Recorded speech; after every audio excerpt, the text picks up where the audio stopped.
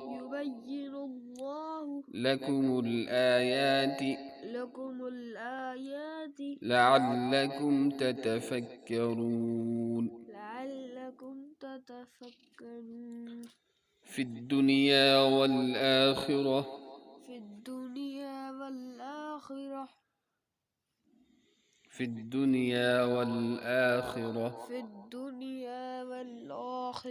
ويسألونك عن اليتامى قل إصلاح لهم خير وإن تخالطوهم فإخوانكم والله يعلم المفسد من